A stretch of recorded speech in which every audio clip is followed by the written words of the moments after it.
Hello children, कैसे हैं आप सब? I hope you all are good. So, we will do the revision of our chapter, Internet Online Surfing. So, let's start. So, the Internet is defined as a network of millions of computers connected to each other worldwide through telephone lines or cables. Okay, children? So, it is the booming technologies of the modern age, and it has made our life much easier and more connected across the globe via interconnected networks. Isn't it, children? Okay, now we will learn some popular internet services. So, the first internet service which is most popular is email. It facilitates in sending the messages and files such as pictures, songs, videos, etc. to multiple people at the same time.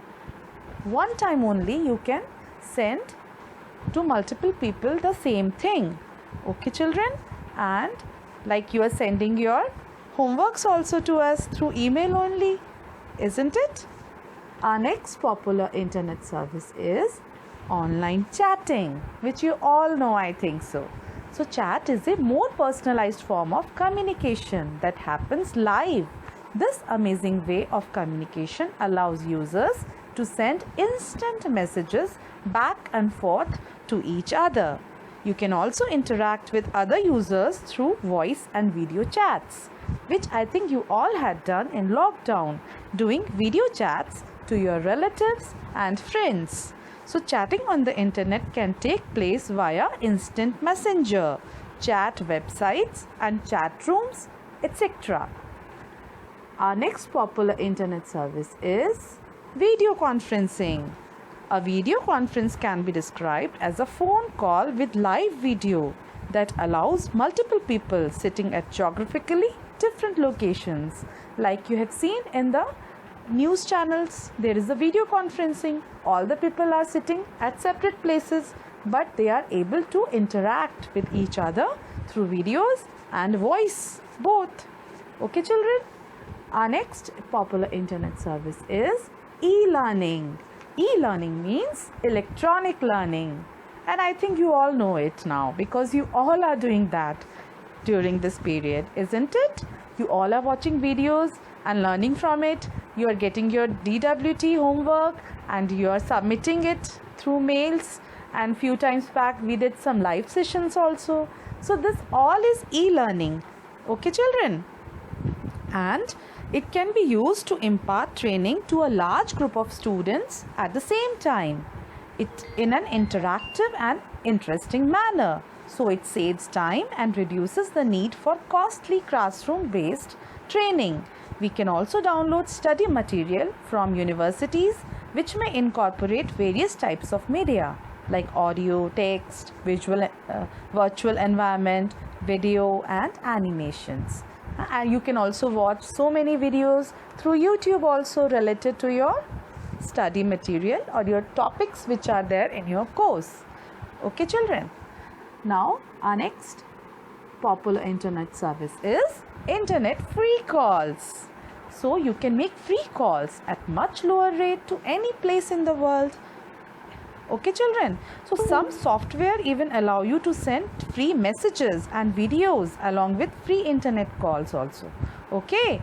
But only condition is that the particular software or application should be installed in the devices at both ends. Like suppose you are calling from WhatsApp, then your friend whom you are calling should also have WhatsApp in his or her phone or in computer. Okay, then only you will be able to interact through the free call software. Okay, children?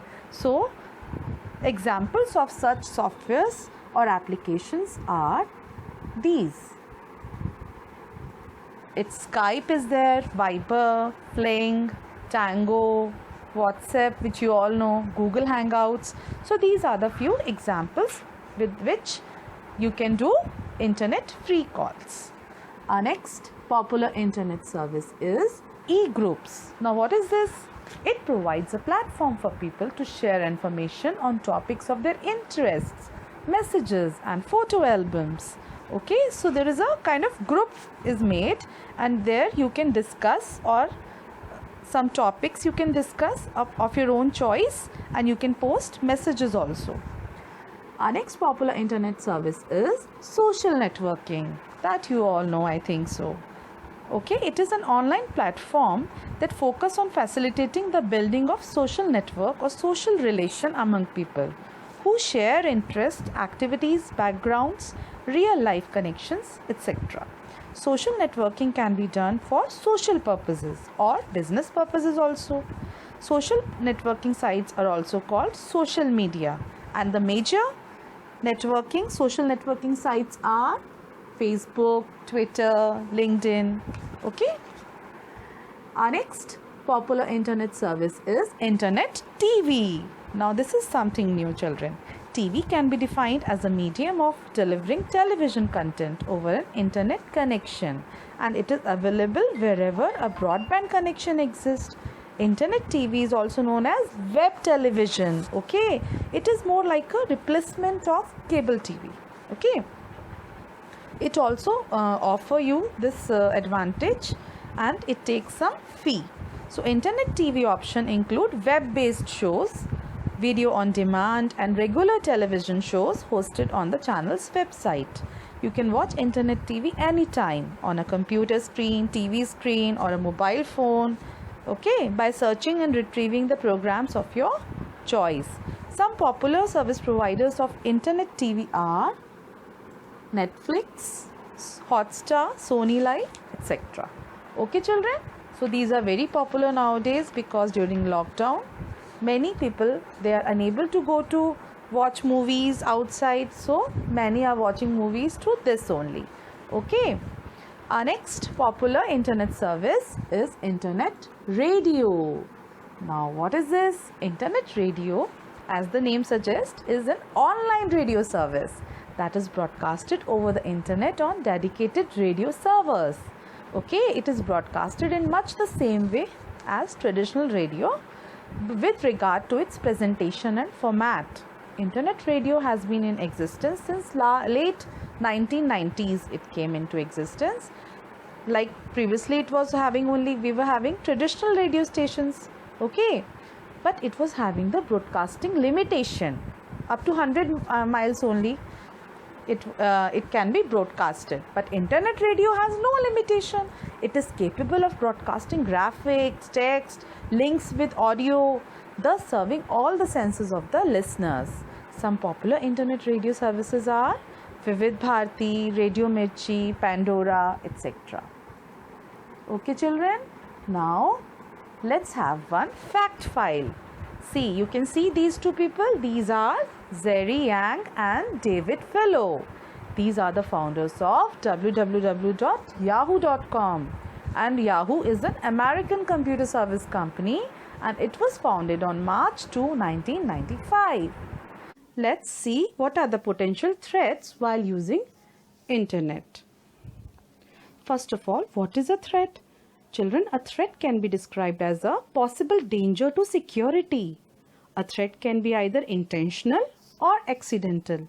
Suppose somebody do that threat intentionally, so that is intentional. Therefore, it is of utmost importance to be alert and vigilant while giving personal details like debit card, password, PIN, etc. on the web. So, let's see the different threats, children. So, our first threat is malware. What is malware? Children, malware is the short form of malicious software. What all are there in it? It includes viruses, worms, Trojan horses, and it initially behaves as a scareware and generates a pop-up message that tricks the user and results in downloading a malicious program. And this program can reformat the hard drive of your computer, and which can cause loss of information. So it may also steal your sensitive information. So it is very risky, children. Okay. So, and our next threat is viruses. I think you all have heard about it, viruses. See what we are dealing nowadays, coronavirus. This is also a virus, isn't it? But it is not a computer virus. It's a real virus in the atmosphere, or which is passing from one person to another. But this virus, these can pass from one computer to another. So this, what are these viruses? A program that is secretly embedded on a computer system. Why to embed? To steal, corrupt or destroy data is known as computer virus. Okay, and it can change the functioning of a computer also. It can spread to other computers also. Okay, children. Our next potential threat while using internet is Trojans. Now, what are these Trojans, children? Trojan is a malicious program that embeds itself into legitimate software and pretends to be a harmless application. Means you will not be able to even understand or recognize that it is a Trojan. It will look harmless application, but it is there in your computer. Okay. It is an executable file. See, executable file is the one which is having extension exe. So executable file is there that will install itself and run automatically once it is downloaded. Means suppose by chance you click any link, and if it is a Trojan, it will get installed itself and it will run automatically. Okay, children. So it can see what harm it can do to your computer. It can delete your files, and it can record your username, passwords, other useful information by logging keystrokes, or use your computer to hack other computers also. Okay, but unlike viruses, Trojans do not replicate themselves. Trojans do not replicate. Viruses replicate themselves. Next is worms. Now, what are worms? So children, worms are a common threat to computers. A worm, unlike a virus, attacks a computer on its own without attaching itself to files or programs.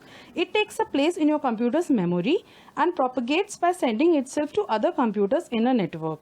It consumes the system's memory or network bandwidth heavily, thus adversely affecting the speed of a computer and the network. So children, these are the worms. Now, next is keyloggers. What are these? See, it is a program that records every keystroke of the user to get important information such as passwords and other sensitive information fraudulently. Like you are using your keyboard and you're typing some password. So this keylogger will do what? It will record every keystroke, that what you are typing. Okay, children. So like this it works. Our next potential threat is cookies. Normally cookies are not threat, but if they are used inappropriately, they can be. So actually, let's see what are cookies actually. So a cookie is a text message given to web browser by a web server. See, whenever you open any website, you enter your details. Sometimes you see now, next time when you open it, automatically asks for your details, means it shows the details itself. So you must be thinking how it came there. So it is possible through the cookies only, children. Okay, so this file is called a cookie, and it is later used by the browser to prepare customized web pages. A user is not required to fill the stored information every time he purchases good online. Okay, so cookies are otherwise safe document which can be deleted anytime, but they can produce harmful consequences if read by an unauthorized person. Hackers can use cookies to gain access to the user's sensitive information, which can be misused to commit further crimes. So it is advised, okay, that the cookies are deleted periodically so as to avoid any kind of privacy threat, especially when working on public computers. Next is children, spyware. Now what is spyware? Children, it is a type of software that secretly collects information about an online user. It monitors the surfing habits of the user and steals information about the visited web pages, email addresses, passwords, credit card numbers, etc. Next is spamming. Now what is spamming? See, email spamming involves sending unwanted messages or undesirable advertisements to a large number of recipients. So spam is a serious security threat, as it can be used to deliver emails that could contain malicious software, like they could contain Trojan horses, viruses, worms, spyware, and other attacks aimed at obtaining sensitive information. Okay, children. Next is scareware. Now what is scareware? It is also a malicious software which pops up a window informing the user that the system is infected and asks for a fee to clean it. Okay, so it tricks the user to click a link which in the background downloads the malicious program. Okay, it will say that your data will be free or it is infected. Let's make it proper. So you just click on this link, and when you will click, then this will happen. It will download the malicious program. And the next is ransomware. So what is ransomware, children? Ransomware is the one, it is related to scareware, as it also gives a fraudulent warning regarding the system being infected. It installs malware that demands payment and either blocks the access to the system or threatens to wipe out the files if payments is not made. So okay children, so these are the potential threats. So many are there, which are there. So we should be aware of it. Okay children, bye. Happy learning.